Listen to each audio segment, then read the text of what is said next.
रसूल करीम सल्लल्लाहु अलैहि वसल्लम जो फरमान आहे त जंहिं शख़्स निकाह कयो उन पंहिंजो अधु ईमान महफ़ूज़ करे छॾियो, बाक़ी अधु ईमान में अल्लाह खां डिॼंदो रहे। ज़बरदस्ती निकाह, न्याणी खां इजाज़त वरितऊं कोन, इजाज़त वठण खां बग़ैर ज़बरदस्ती या जबरन ज़ोरी उनखे मञायो वियो, उनजी मर्ज़ी पुछी कोन वई, ईअं ई निकाह थी वियो।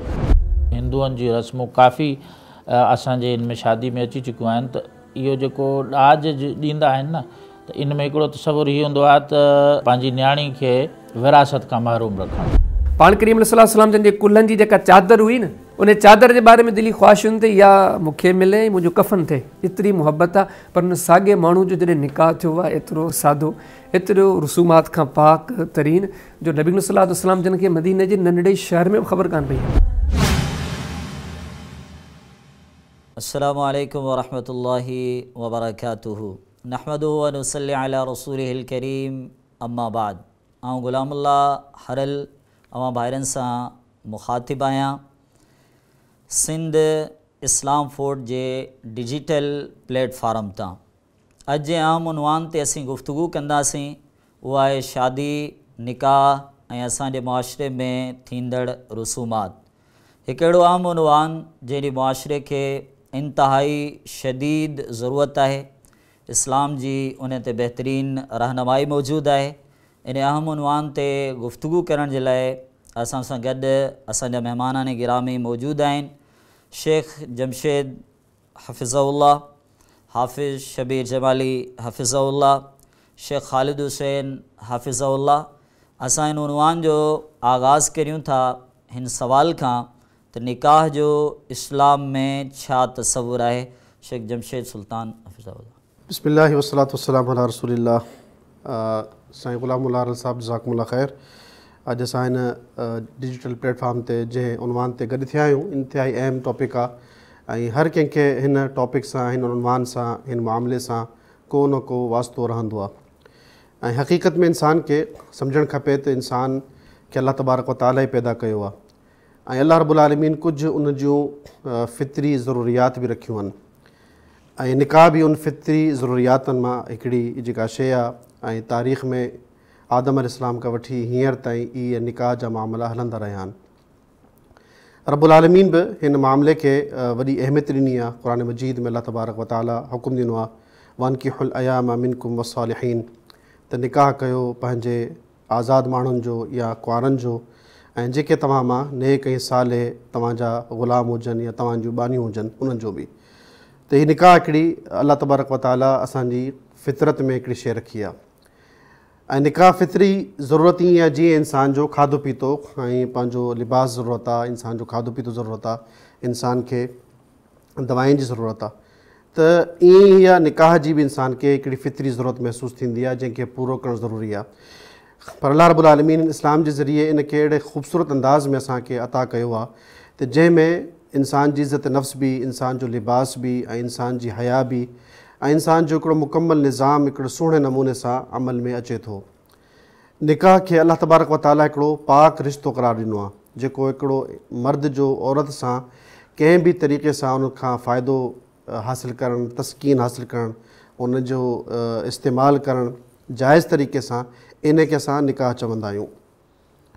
इहो निकाह अहिड़ी अहम शइ आहे जंहिंजे ज़रिए ई इंसान जी बका जेका आहे उन ते मुनसिर आहे। त इंसान जी जेका बका आहे उहा इन निकाह सां ई मुमकिन आहे। अल्लाह रब्बुल आलमीन क़ुरान मजीद में इरशाद फरमाया, या अय्युहन्नास इन्ना ख़लक़नाकुम मिन ज़करिन व उन्सा वजअलनाकुम शुऊबा, के माण्हू जी जमात तव्हांखे असां हिकिड़े मुज़क्कर हिकिड़े उन्सा मां पैदा कयो ऐं तव्हांखे पोइ क़बाइलनि में ऐं तव्हांखे क़ौमनि में तक़सीम करे छॾियो आहे। हिन में बि असांखे इशारो मिले थो त इंसान जी जेका नस्ल जी बका आहे उहा इन मां ई आहे। रसूल करीम सल्लल्लाहु अलैहि वसल्लम बि इन शइ खे ॾाढी पसंदीदगी सां इन जो हुकुम ॾिनो आहे, तज़व्वजू अलवलूद अलवदूद, उन्हनि मायुनि सां तव्हां निकाह कयो जेके ॿार घणा ॾियनि। उन सां छा थींदो त फ़इन्नी मुकाथिरुन बिकुम अलुमम, त मां तव्हांजे ज़रिए ई पंहिंजी उम्मत जी कसरत जो ते फ़ख़्रु कंदुसि। ऐं अल्लाह रब्बुल आलमीन जे प्यारे रसूल सल्लल्लाहु अलैहि वसल्लम इहो बि फरमायो आहे, इन खे ईमान क़रार ॾिनो अथसि। रसूल करीम सल्लल्लाहु अलैहि वसल्लम जो फरमान आहे त जंहिं शख़्स निकाह कयो उन पंहिंजो अधु ईमान महफ़ूज़ करे छॾियो, बाक़ी अधु ईमान में अल्लाह खां डिॼंदो रहे। इहा वरी अहमियत जी हामिल आहे निकाह में। ऐं तमामु नबियनि जो इहो तरीक़ो रहियो आहे निकाह, सिर्फ़ु असांजी उम्मत में न बल्कि हर नबी जो इहो तरीक़ो रहियो आहे। तव्हां हलिया वञो आदम अलैहिस्सलाम ऐं हवा अलैहिस्सलाम जो रिश्तो छा हो, इहो निकाह सां ई इहो क़ाइमु रहियो आहे। इब्राहिम अलैहिस्सलाम जो सारा अलैहिस्सलाम सां निकाह रहियो आहे। ईअं ई हर नबी खे अल्लाह तबारक व तआला हुनजो निकाह साबित कयो आहे। क़ुर में रब्बुल आलमीन जो इरशाद आहे, वलक़द अरसलना रुसुलन मिन क़ब्लिका वजअलना लहुम अज़वाजन व ज़ुर्रिया।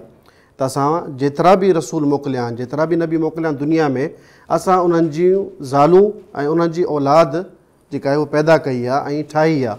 त इहो हिकिड़ो इंसानी फितरत जो हिकिड़ो तक़ाज़ो आहे त इंसान खे पंहिंजे ज़हनी सुकून जे लाइ, पंहिंजी रहमत जे लाइ, पंहिंजे नसल खे वधाइण जे लाइ ऐं पंहिंजी ख़्वाहिशात ऐं पंहिंजे नज़रियात खे जाइज़ अंदाज़ मां कंहिं ॿी जिन्स मां वठण जो हिकिड़ो जाइज़ तरीक़ो सिर्फ़ु ऐं सिर्फ़ु निकाह करार ॾिनो आहे। इन खां अलावा जेतिरा बि तरीक़ा आहिनि उन में सवाइ इंसान जी बद अख़लाक़ी, बद तहज़ीबी, बेहयाई ऐं इंसान जे नसल जो ई को ख़बर न पए, इंसान जे नसब जो बि ख़बर न पए, ऐं उन मां छा थींदो आहे त हिकिड़ो इंसानी बहिरान पैदा थींदो आहे। ऐं तव्हां ॾिसंदो त जिन्हनि माशरे में निकाह कोन्हे, जेके निकाह खां इनकार कंदा आहिनि, उन्हनि जे पुराणे किताबनि में लिखिया त उन्हनि छा कयो त हिन खे दीनी हिकिड़ो फ़रीज़ो सम्झो त जेको इंसान निकाह नथो करे उहो दरअसल पाकीज़ा माण्हू आहे। उहो पंहिंजे पाण खे चवंदा त जेको निकाह करे थो ॿिए ते ज़ुल्म थो करे, या निकाह करण सां इंसानी मुआशरे में तरक़ी घटि थी थिए। त इहो बिल्कुलु ग़लति आहे। जेका शइ इंसान जी फितरत में हूंदी उहा इंसान जे लाइ बाइस बरकत आहे, उन जे लाइ बाइस रहमत आहे। इहो अल्लाह तबारक व तआला जो निज़ाम आहे। जॾहिं बि इंसान फितरत जे मुखालिफ़ वियो आहे त उन मुआशरे में तबाही, बर्बादी, बेबरकती ऐं सवाइ नुक़सान जे ॿियो कुझु न थियो। हाणे तव्हां ॾिसो जिन्हनि मुल्कनि में ॿिया मज़हब मौजूदु आहिनि, ईसाईयत आहे या हिंदू मत में बि बाज़ जॻहनि ते, उन्हनि इन शइ खे इख़्तियार कयो आहे त सम्झंदा रहबानियत या निकाह खे छॾणु इहो वधीक वॾी नेकी आहे। त अल्लाह तबारक व तआला जो रद्द कीअं बयानु फरमायो आहे, रसूल करीम सल्लल्लाहु अलैहि वसल्लम जी ज़ात जे मुताबिक़ रसूल करीम सल्लल्लाहु अलैहि वसल्लम साम्हूं कुझु सहाबा किराम चवणु लॻा त असां हाणे नेकियुनि जी जेका आहे उन मामले खे नथा पहुची सघूं, असां हाणे छा कंदासीं, सॼी सॼी राति क़याम कंदासीं, सॼो साल रोज़ा रखंदासीं ऐं असां कॾहिं शादी कोन कंदासीं। त रसूल करीम सल्लल्लाहु अलैहि वसल्लम उनखे बयानु फरमायो, ॿुधायो त न, इहो नेकी न आहे, इहो दीन न आहे। जॾहिं तव्हां ईअं कंदो तव्हां फितरत जे ख़िलाफ़ु ईंदा ऐं नुक़सानु खणंदो। पोइ रसूल करीम सल्लल्लाहु अलैहि वसल्लम उन्हनि खे ॿुधायो त मां रोज़ा बि रखां थो ऐं मां रोज़ा छॾियां बि थो, मां नमाज़ पढ़ंदो आहियां, राति जो क़याम कंदो आहियां, मां राति जो सुम्हंदो बि आहियां ऐं मां शादियूं बि कयूं आहिनि। इन्हनि टिनि शयुनि खे, निकाह ऐं रोज़ा ऐं नमाज़, इन टिनि शयुनि खे चयो त इहा ई ज़िंदगी आहे। इन तरीक़े सां ई इंसानी ज़िंदगी हलंदी ऐं इंसानी नसल में बक़ा आहे। पोइ फरमाए थो अन निकाह मिन सुन्नती, निकाह मुंहिंजी सुन्नत आहे, जेको बि मुंहिंजी सुन्नत खां इराज़ कंदो उहो उनजो मूंसां को तालुक़ु कोन्हे। त असां इन मां इहा ॻाल्हि साबित थी थिए त निकाह इंतिहाई ज़रूरी अमर आहे ऐं रब्बुल आलमीन इन खे जेको आहे हुकुम ॾिनो आहे, इन जो रसूल करीम सल्लल्लाहु अलैहि वसल्लम बि इन जो हुकुम ॾिनो आहे त इहो तक़रीबन वाजिबु जेतिरो ई इहो हिकिड़ो हुकुम थी थो वञे इंसान जे बारे में त उनखे निकाह करणु खपे। रसूल करीम सल्लल्लाहु अलैहि वसल्लम ईअं फरमाईंदा ॿुधाईंदा हुआ, या माशर सबब मन इस्तताअ मिनकुमुल बाअता फलियतज़व्वज, हिकमत ॿुधाई आहे त निकाह छो, त फरमाए त जेकर नौजवान जी जमात, जेकर तव्हां में इस्तिताअत आहे, तव्हां घर हलाए सघो था, ज़िमेदारी खणी सघो था, तव्हां खपे तव्हां निकाह कयो। जेकॾहिं नथा निकाह कयो, अच्छा छो निकाह कयो, छो त इहा तव्हांजी नज़र जी हिफ़ाज़त जे लाइ भली शइ आहे ऐं तव्हांजी जेका जिन्सी जेका तक़ाज़ा आहिनि, जिन्सी ज़रूरत आहे, उनखे बि इहा शइ पूरी कंदी। तव्हांजी जिन्स, तव्हांजी जेका शर्मगाह आहे, तव्हांजी जेका इफ़त आहे, इस्मत आहे, उनखे बि महफ़ूज़ कंदी इहा शइ निकाह। ऐं जेकर नथा करे सघो पोइ तव्हां खपे तव्हां रोज़ो रखो। त वधीक शेख साहब नबी सल्लल्लाहु अलैहि वसल्लम त इहो बि फरमायो त हुब्बिब इलैया निसा, जी दुनिया निसा व तीब, कि ख़ुशबू ऐं औरतूं जेके आहिनि मुंहिंजे नज़दीक अल्लाह ताला महबूब कयूं आहिनि। हितां बि निकाह जी क़ुरानी आयत में ॾिसो न, रिदवानु मिनल्लाहि अकबर, सभ खां वॾो रज़ामंदो जेको आहे अलाह जो रज़ामंदो, सभ खां वॾी हिकिड़ी नेमत आहे। त निकाह खे इहा हैसियत ॾिनी वई आहे त अगरि निकाह इंसान करे थो त अलाह राज़ी थियो थो पए। जीअं हाणे सुनन नसाई जे अंदरि किताबुनि निकाह जे अंदरि बाबुल माहून आहे, त हदीस मिली, नबी सल्लल्लाहु अलैहि वसल्लम फरमाईंदा त कुझु अहिड़ा माण्हू जिन जी मददी माविनत जो ज़िम्मो अल्लाह ताला खणी वरितो आहे।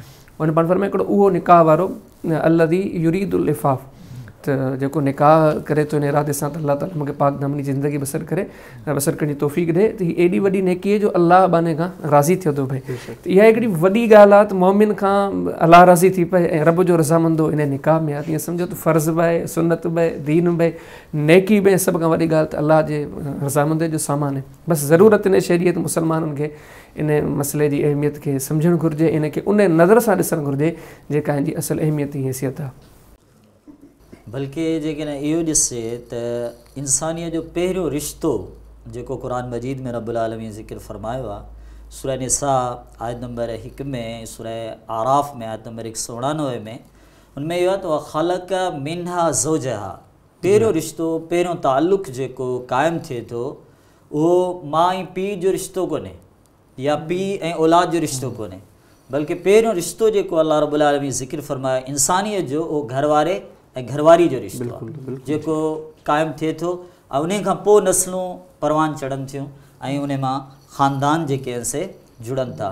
पर मामिलो इहो आहे त असांजे मुआशिरे में हीअ जेका फितरी तक़ाज़ा आहे, जीअं शेख साहब फ़रमायो फितरी तक़ाज़ा आहे, उहा रस्मनि ऐं रिवाजनि जे वर चढ़ी वई आहे। शबीर साहब अवां इन जो जवाबु ॾिजो त रस्म रिवाजनि जी पैरवी करणु जेका असांजे मुआशिरे में आहे इहा कीअं आहे? सभ खां पहिरां ॾिसो न, असल त जी साईं बि माशाअल्लाह ज़िक्र कयो त निकाह आहे छा? निकाह दीन आहे। निकाह एतिरो वॾो दीन जो आम मसइलो आहे जो क़ुर पाक जे अंदरि निकाह तलाक ते मुस्तक़िल सूरतूं आहिनि। सूरह तलाक आहे, सूरह निसा, सूरह बकरा, काफ़ी सारियूं आयतूं मौजूदु आहिनि जेके सम्झो त इन निकाह जे मामलात ते मौजूदु आहिनि, बयानु कंदियूं।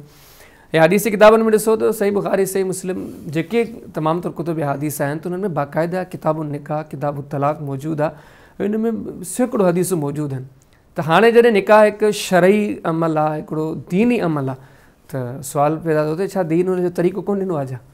दीन बिल्कुलु तरीक़ो ॾिनो आहे, ऐं रुगो तरीक़ो न आहे ॾिनो बल्कि असांखे दीन इहा तालीम ॾिनी। हदीस किताब सुनन नसाई में, किताबुल ईदैन में, बाब कैफ़ल ख़ुतबा में नबी सल्लल्लाहु अलैहि वसल्लम जो फरमान फ़इन ख़ैरल हदी हदी मुहम्मद सल्लम। हीअ हिकिड़े मुसलमान खे ज़हन ठाहे अचणु घुरिजे त सभ खां जेको सुहिणो तरीक़ो आहे न उहो नबी करीम सल्लल्लाहु अलैहि वसल्लम जन जो आहे। हाणे पाण करीम सल्लल्लाहु अलैहि वसल्लम जन वरी इन मसइले ते, निकाह जे तरीक़े ते या निकाह जे मामला ते खुली करे माण्हुनि जी रहनुमाई कई आहे। पाण करीम सल्लल्लाहु अलैहि वसल्लम न सिर्फ़ु निकाह बल्कि बहितरीन निकाह, इहे सम्झो बहितरीन निकाह जो तरीक़ो इहो ॾिसियो आहे त जेको निकाह सादगी ते मबनी हुजे। हदीस किताब सुनबी दाऊद में, किताब निकाह में, बाब फ़ी मन तज़व्वज में नबी सल्लल्लाहु अलैहि वसल्लम फरमाने ख़ैरुन निसाई ख़ैरुन निकाही ऐसरा, सभ खां बहितरीन निकाह, निकाह जो सुन्नत तरीक़ो इहो ई आहे त तमामु तर बिदात रसूमात खां पाक इंतिहाई सादो निकाह हुअणु घुरिजे। ऐं नबी सल्लल्लाहु अलैहि वसल्लम न सिर्फ़ु इहा ॻाल्हि कई बल्कि पाण सल्लल्लाहु अलैहि वसल्लम जन जेको अमली तरीक़ो ॾिसो न, निकाह इंतिहाई सादो, तमामु तर रसूमात खां पाक। हता के तव्हां ॾिसो सही बुख़ारी अंदरि किताब निकाह जे अंदरि, किताब सलात जे अंदरि इमाम साहब बाब तो क़ाइमु करे मां युज़ करो फिल फ़ख्ज़, मशहूरु हदीस मुबारक आहे।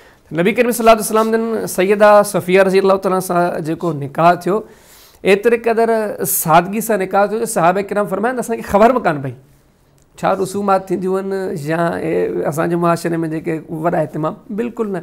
तमामु त रसूमात खां पाक इंतिहाई सादो निकाह। ऐं ॾिसो अॻिते हली जॾहिं सहाबा किराम रिज़वानुल्लाह अलैहिम अजमईन नबी सल्लल्लाहु अलैहि वसल्लम जन जे नक्शे क़दम खे अख़्तियार कयो, तव्हां से बुख़ारी पढ़ो किताब निकाह जे अंदरि बाब तज़वीज सियाद जे अंदरि तव्हांखे हदीस मिलंदी।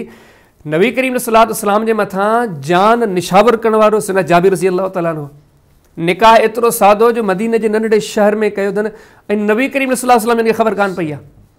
बाद में पाण करीम सल्लल्लाहु अलैहि वसल्लम जन खे ख़बर पई त जाबिर रज़ी अल्लाह जो निकाह थी वियो आहे। त इसी तरह सां अहिड़ी तरीक़े सां तव्हां सही बुख़ारी में पढ़ो, किताब निकाह जे अंदरि पढ़ो, बाब कौल रजुली लिअख़ीह सैयदना अब्दुर्रहमान बिन औफ़ रज़ी अल्लाह ताला अन्हु। एतिरी त मुहबत आहे नबी करीम सल्लल्लाहु अलैहि वसल्लम जन सां आहिनि माण्हुनि जी। तव्हां सही बुख़ारी पढ़ो, किताबुल जनाज़ जे अंदरि बाब मनिस अदल कफ़न जे अंदरि तव्हांखे हदीस मिलंदी। पाण करीम सल्लल्लाहु अलैहि वसल्लम जन जे कुल्हनि जी जेका चादर हुई न, या पाण सल्लल्लाहु अलैहि वसल्लम जेका पहिरीं चादर हुई, उन चादर जे बारे में दिली ख़्वाहिशुनि ते इहा मूंखे मिले मुंहिंजो कफ़न थिए, ऐं उन पाण करीमनि खां घुर कई ऐं महफ़ूज़ करे रखी त हीअ मुंहिंजे कफ़न में मूंखे ॾिजो। एतिरी मुहबत आहे। पर उन साॻे माण्हू जो जॾहिं निकाह थियो आहे एतिरो सादो, एतिरो रसूमात खां पाक तरीन जो नबी सल्लल्लाहु अलैहि वसल्लम जन खे मदीने जे नंढड़े शहर में बि ख़बर कान पई आहे। हिन में तव्हां हिकिड़ी ॻाल्हि इहा भेट कयो, ॾिसो त रस्म कॾहिं ईंदी जॾहिं इंसानु दीन खे छॾे ॾींदो, दीन वेंदो त पोइ रस्म ईंदी। रस्म जी इंसान खे ज़रूरत कान्हे का, रस्म इंसान जी पंहिंजी तख़लीक़ आहे, पंहिंजी फ़िक्र आहे, पंहिंजी आदत जेका उनखे पाण थी वणे। ऐं दीन उहा शइ आहे जेका अलाह तबारक व ताला ठाही आहे ऐं अलाह खे पसंदि आहे। पोइ ख़ैरु छा में आहे? ख़ैरु आहे हिन में पंहिंजे अलाह ताला जे तरीक़े में, रसूल करीम सल्लल्लाहु अलैहि वसल्लम जे जेका सुन्नत में उन में आहे। पोइ रस्मनि जी जॻह नथी बचे जेकॾहिं इंसानु दीन खे अमल करे। ऐं रस्म उहे ओतिरे क़दुरु रस्म जाइज़ आहे जेतिरे क़दुरु इंसानु जेको आहे उनखे करे त उन में का भलाई हुजे, थोरी घणी उन में कुझु वक़्तु पास थिए। पर जेकॾहिं उहा जॻह वठी छॾे इन जी दीन जी जॻह ते रस्म खे अहमियत ॾिनी वञे, इहे इंसान जी हलाकत सही सही बल्कि साईं ॾिसो तमामु वॾी ॻाल्हि आहे। इन तमामु हक़ाइक़ खे ॼाणण खां पोइ ॿुधाइण खां पोइ हाणे अगरि अञा बि को मुस्लमान नबी करीम सल्लल्लाहु अलैहि वसल्लम जे तरीक़े जे बजाए रसूमात ने मुतवजह थिए थो, इन जो सिधी तरह इहो ई मालूम थो थिए त हुनखे नबी करीम सल्लल्लाहु जो तरीक़ो पसंदि कोन्हे। या खणी ईअं चवंदासीं त हुन जे लाइ नबी करीम सल्लल्लाहु अलैहि वसल्लम जो तरीक़ो काफ़ी कोन्हे, हू हिनखे काफ़ी नथो सम्झे, इन ते इक्तिफ़ा नथो करे। ऐं यादि रहे त जेकॾहिं को ईअं करे बि थो त इक्तिफ़ा नथो करे ऐं इन खे अहमियत नथो ॾिए त ईअं न सम्झे त इहा कोताही का नंढी कोताही आहे, एतिरी वॾी कोताही आहे। त नबी सल्लल्लाहु अलैहि वसल्लम जिन जो फरमान हदीस किताब सुनन इब्न माजा में किताबुल निकाह में पाक वसल्लम फरमाइनि था जे निकाह मुंहिंजी सुन्नत आहे, जेको इन खे अख़्तियार नथो करे या ॿी माना खणी अचे त मुंहिंजे सुन्नत मुताबिक़ नथो करे फलैस मिन्नी, उहो असां मज़ा आई कोन्हे को। त जेको समूरी ॻाल्हि जो ख़ुलासो इहो आहे त निकाह हिकिड़ो दीन आहे, शरीयत आहे, उनजो शरई तरीक़ो मौजूदु आहे। हिन तमामु त हक़ाइक़ ॼाण खां पोइ हुन शरई तरीक़े खे छॾे रसूमात न वधणु, सिर्फ़ु ख़राफ़ात, सिर्फ़ु अलाह जो नाराज़पो, दीन जी नाक़दरदानी, नबी करीम सल्लल्लाहु अलैहि वसल्लम जंहिंजी ज़ात अक़दस जी नाक़दरदानी, पाण करीम सल्लल्लाहु अलैहि वसल्लम जंहिंजी तालीम जी नाक़दरदानी, जेको ईअं करे थो उन तमामु वॾी वईद आहे जो हुनखे पाण करीम सल्लल्लाहु अलैहि वसल्लम जन पंहिंजो कनि कोन था। त अल्लाह ताला असां मुस्लमाननि खे तौफ़ीक़ ॾे, असां पाण करीम सल्लल्लाहु अलैहि वसल्लम जी सुन्नत खे काफ़ी सम्झूं, इन ते इक्तिफ़ा कयूं ऐं तमामु तर रसूमात खां पंहिंजे निकाहनि खे पाक रखूं। पर रस्मनि में इहो बि हूंदो आहे त ॾिसो जेका बि इंसान पंहिंजी तरफ़ खां रस्म ईजाद कंदा आहिनि न त पंहिंजे पाण खे मुश्किल में विझंदा आहिनि। हाणे ॾिसो की आहिस्ते आहिस्ते एतिरियूं रस्मूं ईजाद थी चुकियूं आहिनि त निकाह करण जे लाइ एतिरा अख़राजात ख़र्चो न आहे त उन में ख़र्चे खे जमा कंदे कंदे इहे रस्म अदा करण जे लाइ ख़र्चे खे गॾु कंदे कंदे जेको आहे सॼी ज़िंदगी गुज़री वेंदी आहे। ऐं काफ़ी सारी रस्मूं अहिड़ियूं बि आहिनि साईं की जेके असांजे दीन जे मुख़ालिफ़ आहिनि, ग़ैर मज़हब मां वरितल आहिनि, हिंदू मज़हब मां वरितल आहिनि या क्रिश्चियनिटी मां वरितल आहिनि या लादीन तबिके खां वरितल आहिनि, जंहिंमें सरासर जेको आहे अल्लाह जी ऐं क़ुर जी उसवा रसूल जी मुख़ालिफ़त आहे। त उसवा रसूल इहो ई आहिनि साईं त जंहिंमें असांखे अल्लाह जे रसूल सल्लल्लाहु अलैहि वसल्लम खां पुछणु खपे, क़ुर खां पुछणु खपे त असांखे निकाह कीअं करिणो आहे, त उन निकाह में ई बरकत आहे। असांजे सिंधी भाइरनि जो मामिलो इहो आहे, तूं चवनि था थी जेके असां रस्मूं कयूं पिया इहे असांजे रिवायात में ऐं असांजी तहज़ीब में असांजे कल्चर में शामिल आहिनि, लिहाज़ा उन्हनि सभिनी खे मुक़दम रखणु चाहिनि था। त असांखे सिंधी हुजण खां पहिरियां इहो सोचणु खपे त असां कलमे पढ़ंदड़ मुस्लमान न आहियूं। असांजो पहिरियों तारुफ़ इहो आहे त असीं अलाह जा बंदा ऐं मोहम्मद सल्लल्लाहु अलैहि वसल्लम जा उम्मती आहियूं। एज़ अ मुस्लमान हुजण जे नाते सां असांजी हिकिड़ी तहज़ीब आहे, असांजो हिकिड़ो कल्चर आहे जेको असांखे प्यारे पैगम्बर सल्लल्लाहु अलैहि वसल्लम ॾिनो आहे। सोचणु खपे छा सहाबा जी तहज़ीब बहितर कोन्हे, छा अहले बैत जी तहज़ीब बहितर कोन्हे, अली रज़ी अल्लाह ताला हसनैन करीमैन रज़ी अल्लाह अनुमा उन्हनि जा निकाह थिया, उन्हनि जूं शादियूं थियूं, त छा उहा तहज़ीब बहितर कोन्हे? जेकॾहिं असां उन खे छॾे था ॾियूं, गोया की असां दुनिया खे इहो मैसेज था ॾियूं त नऊज़ु बिल्लाह असांजो अहले बैत सां सहाबा सां या प्यारे पैगम्बर सां तालुक़ नाहे रहियो, ऐं जो ख़तरनाक हिकिड़ो नतीजो इहो निकितो त निकाह मुश्किल थी आहे। कंहिं भाउ हिकिड़ो वाक़ियो ॿुधायो, चई त वफ़ात खां पहिरियां हिकिड़ी न्याणी जेका फालिज जी मरीज़ थी वई हुई ऐं उनजे वालिद उनजी शादी खे रोके छॾियो, त उनखे घुराए थी, पंहिंजे वालिद खे घुराए थी ऐं घुराए ज़िंदगी जे आख़िरी ॾींहंनि में पंहिंजे वालिद खे मुखातिब थी लफ़्ज़ चए थी त बाबा अल्लाह तोखे जन्नत खां ईअं महरूम करे जीअं तो मूंखे निकाह खां महरूम कयो आहे। ऐं इहो सबबु आहे असांजे मुआशिरे में बुनियादी तौरु रस्मनि जे पुठियां लॻण जो, उन करे निकाह जेको आहे मुश्किल थी वियो ऐं असां इस्लाम जी तहज़ीब खे छॾे ॿी तहज़ीब ॾांहुं मुंतक़िल थी वियासीं। अल्लाह ताला सभिनी खे तौफ़ीक़ ॾिए। हाणे रसूमात जो ज़िक्र करियूं था, जीअं असां वटि वन आहे, लाऊं आहे, मेहंदी जी रस्म आहे, उनखां अलावा ॿियूं काफ़ी रसूमात मौजूदु आहिनि। शबीर साहिबु इन्हनि ते अवां थोरी रोशनी विझंदा। त तव्हांजो जेको सुवालु कयो हिन जो जवाबु काफ़ी मालूमात ख़ेज़ बि आहे ऐं उनखे ॼाण खां पोइ काफ़ी ॾुख बि थिए थो। ऐं जेको तव्हां ॾिसो न त वन जी रस्म इन जी छा वन जी पाण सिंधी में बहिराड़ियुनि में ॻोठनि में शहरनि में वन बि चवंदा आहिनि, हिनखे ॿुकी बि चवंदा आहिनि। हा हा, ऐं हिनखे ॿुकी बि चवंदा आहिनि। असां वटि जो तरीक़ेकार इहो हूंदो आहे त शादी खां कुझु ॾींहं अॻु में घोटे तव्हांजे तरफ़ां घोट जी ख़ासि तौर ते असांजे जेको बहिराड़ियुनि में रिवाज आहिनि, घोट जी भेण या उहा न हूंदी त पोइ घोट जी का वालिद आहे को मथे ते मट वग़ैरह खणंदी आहे, को ठिकर जो थां खणंदी आहे, उन में कुझु सामान खणी करे ऐं जेको आहे हू कुंवार जे घर पहुचंदी आहे। ऐं उन खां पोइ माना पहुचण खां पोइ उन कुंवार खे 2 ॾींहं 4 ॾींहं 5 ॾींहं ॿाहिरि न आहे निकिरणो, माना हिकिड़ो इहो वन थी वियो। जेकॾहिं तव्हां इन शइ जी पीछो कंदो त तव्हांखे वॾो ॾुख थींदो इहा शइ आई किथां आहे। हिंदू मज़हब जो सभ खां मरूफ़ किताब या जो मरूफ़ तरीन किताबनि में उन्हनि जा किताब श्रीमंद शिव पुराण, जंहिंखे आमतौर ते पुराण चवंदा आहिनि, हिंदू मज़हब जे बुनियादी तरीन किताबनि में इहो किताबु आहे। ऐं इन किताब खे इंतिहाई क़दीमी किताब जेको सो चयो वञे थो। तव्हां उन किताब जे अंदरि जेकॾहिं भॻवानु शंकर उनजो तव्हां निकाह पढ़ी ॾिसंदो, हुनजी शादी पढ़ी ॾिसंदो न, त जॾहिं उनजो निकाह पार्वती सां थियो आहे, हाणे जॾहिं पार्वती जे निकाह जो मामिलो तय थी वियो, क्लियर थी वियो, जॾहिं हीअ बारात वठी करे निकिता आहिनि, सेम असांजी सिंध वारी तहरी त शंकर जी जेका भेण आहे, जीअं असां वटि न भेण हुजे या अमड़ हुजे, शंकर भॻवान जी जेका भेण आहे, जेको सम्झो हिन प्राण में लिखियलु आहे त चडरी देवी, उन मथे ते मट खयो आहे, उन मट में उहे सामान कया आहिनि, खणी करे हू पार्वती देवी ॾे रवानी थी आहे। त छा आहे, ही शंकर भॻवान जी भेण आहे जेका मट में सामान खणी करे पार्वती ॾे रवानी थी आहे। सॼी तव्हां सूरत हाल ॾिसी ईंदो, उहा ई आहे जेका असांजे सिंध में बुकी चओ, वन चओ, इहो तरीक़ो आहे। ऐं ख़ुदि तव्हां सोचे वठो न, हीअ शयूं दुनिया में न आहिनि, अरब कंट्रीज़ में न आहिनि, दुनिया जे काफ़ी ख़तनि में न आहिनि, त इहा शइ असां वटि किथां आहे? ज़ाहिरी ॻाल्हि आहे, आसमान त कान किरी आहे। ऐं जेकर चइजे त शहर में बि कोन्हे, कराची में सिंधियुनि जी शादी थियनि थियूं, हुन में कोन्हनि। ऐं हर इलाइक़े जो मुख़्तलिफ़ आहे। कुझु इलाइक़नि में वाक़ई इहे मट खणी था वञनि, कुझु इलाइक़े में ॿियो तरीक़ो आहे, सिर्फ़ु पोती विझी हुनखे कमरे में विहारे छॾींदा, पोइ 7 ॾियारा उहा छोकिरी अंदरि वेठी हूंदी, ॿाहिरि न निकिरंदी, उन सां फ़क़ति हिकिड़ी का छोकिरी मुक़ररु हूंदी, उहा ई ॻाल्हाईंदी, उहा ई हुनखे मानी पचाईंदी। ऐं एतिरे क़दुरु सख़्ती कंदियूं उन्हनि माइनि जे मथां, उन माई जे मथां, त उनखे खाइण पीअण जे लाइ बि मख़सूस शइ हूंदी, मिठी शइ खाइणी तोखे 7 ॾींहं, तव्हांखे भाॼी न आहे खाइणी, तव्हांखे इहो मसाला न आहिनि खाइणा। इहे अजीब अजीब रस्मो रिवाज ऐं ॾिसो न, एतिरी हिंदू रस्म जी पैरवी आहे। इन ई किताब में तव्हां शंकर भॻवान जे मज़ीद शादी जा तबसरा पढ़ी ॾिसो न, साईं जे 7 ॾींहंनि जी ॻाल्हि कई। अफ़सोस जी ॻाल्हि आहे त 7 ॾींहंनि जी जेको ज़हन चइजे न, उहो बि उतां ई आयो आहे। हा, उते लिखियलु आहे त शंकर भॻवान वटि शादी खां 7 ॾींहं अॻु में हुननि जे मज़हब जा 7 ऋषि हुन वटि पहुता आहिनि, जेके चवंदा त तुंहिंजो हाणे 7 ॾींहनि खां पोइ निकाह थियो। त हीअ जेके 7 ॾींहनि जो तयन आहे न, इंतिहाई अफ़सोस जी ॻाल्हि आहे त इहो बि हिंदू मज़हब में आयो आहे। हिंदू मज़हब में हिकु मज़हबी अमल खणी चयो न, उहो असां वटि राइज आहे। थोरो तव्हां अॻिते हलो, वरी जेको ॿी रस्म लाओ में छा हूंदो, घोट कुंवार जो मथे जो टकर। हा, इंतिहाई तव्हांखे ॾुख थींदो त कलमो असांजे ज़ुबाननि ते अलाह अलाह जी प्यारे हबीब सल्लल्लाहु जी मोहबत जा आलम बरदार आहियूं, नबी करीम सल्लल्लाहु अलैहि वसल्लम जी ज़ात अक़दस सां कमाल दर्जे जी मोहबत जी दावा करियूं था। इंतिहाई ॾुख जी ॻाल्हि आहे त इन लाइन जे अगरि तव्हां पीछो कयो न, इन साॻी जाइ ते शंकर भॻवान दास जे इन निकाह जे मामलात खे ज़िक्र कंदे तव्हांखे इन किताब में मिलंदो। पार्वती जेका देवी आहे, उनजी वालदा जो नालो आहे मीना, माना जेको हिते लिखियलु आहे। मीना मामलात ज़िक्र कंदे चवे थी त मुंहिंजी न्याणी पार्वती जो निकाह थिए त आउं उन जे वर सां, घोट सां पंहिंजी न्याणी जे मथे जा टकर ॾींदुसि। इहे सम्झो सेम जेको असां वटि लाहे जो रिवाजु आहे न, इहो हिंदू मज़हब जे असासी बुनियादी किताब में हिंदू मज़हब जी हिकिड़ी असासी बुनियादी इबादत ऐं निकाह जो तरीक़ो आहे। इन में इहो जेको साईं ॿुधायो आहे त हिकिड़े त बुनियादी तौर ते अक़दी मसइलो थी वियो, त हुननि जा अक़ाइद में शामिलु आहे, हुते ई आई आहे। नंबर ॿियो मसइलो छा आहे, हिन में मख़लूत निज़ाम थी वेंदो आहे।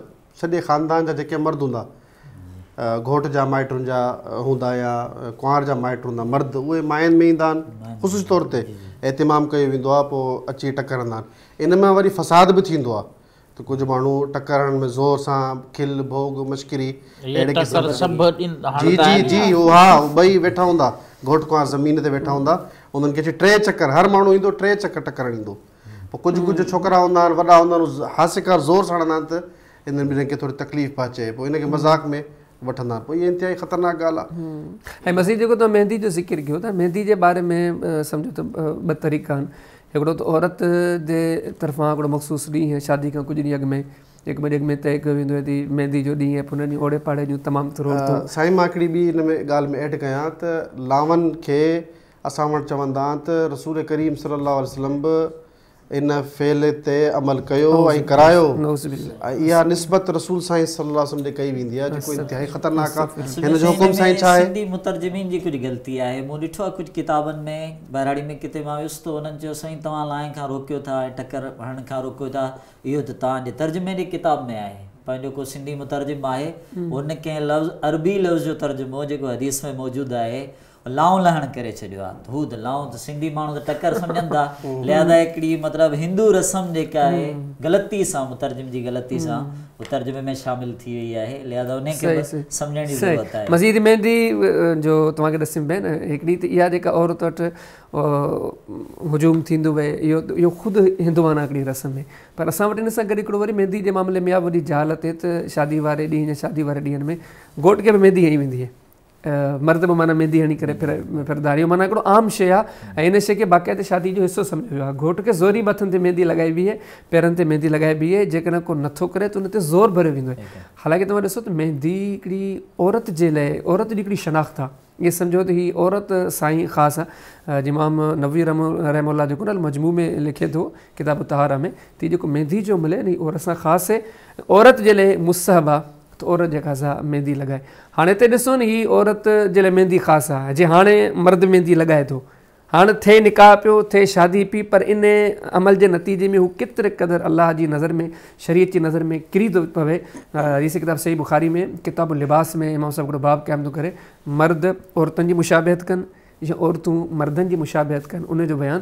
त नबी सल्लल्लाहु अलैहि वसल्लम फरमान, जेकॾहिं जेके मर्द औरतुनि जी मुशाबिहत कनि था उन्हनि ते अलाह जी लानत आहे।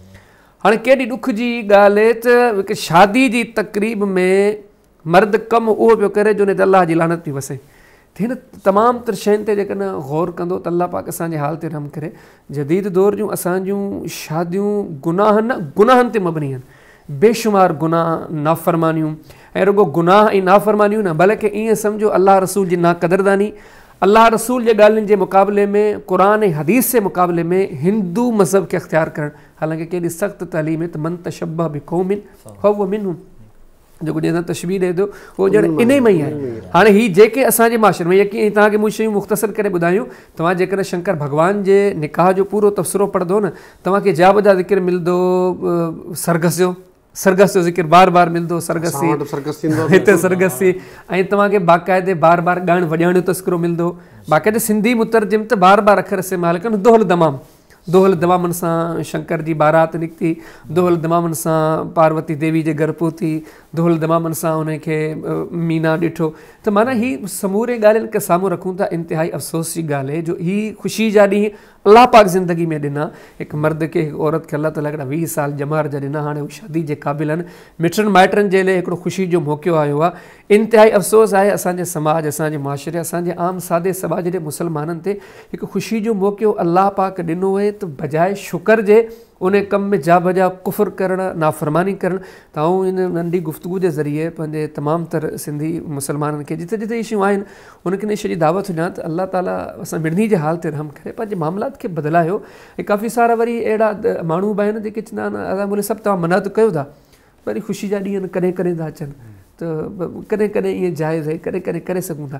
हाणे अलाह जे माना तव्हां सोचो, तव्हांखे ज़िंदगी में अलाह ताला कॾहिं कॾहिं ख़ुशियूं नसीब कयूं त तव्हां अलाह सां बग़ावत कयो। घणा तशबीह ॾींदा आहिनि, उहे चवंदा हुआ इहो ख़ुशी आहे, कोई जनाज़ो थोरी आहे। मेहंदी में साईं हे बि कंदा आहिनि, मक़सदु जेके कोशिशि कंदा आहिनि त कपिड़ा बि जेके ख़ासि तौर ते औरतूं इहे कलर जेको आहे जो पीलो कलर हुजे, ख़ासि तौर ते जेको डेकोरेशन कंदा आहिनि उहो बि इहो जेको आहे कलर इस्तेमालु कंदा आहिनि। ख़ासि तौर ते इहो कलर तव्हां ॾिसंदव त हिंदुअनि जो हिकिड़ो इम्तियाज़ी शिआर में शामिल, जी जी शिआर में शामिल आहे।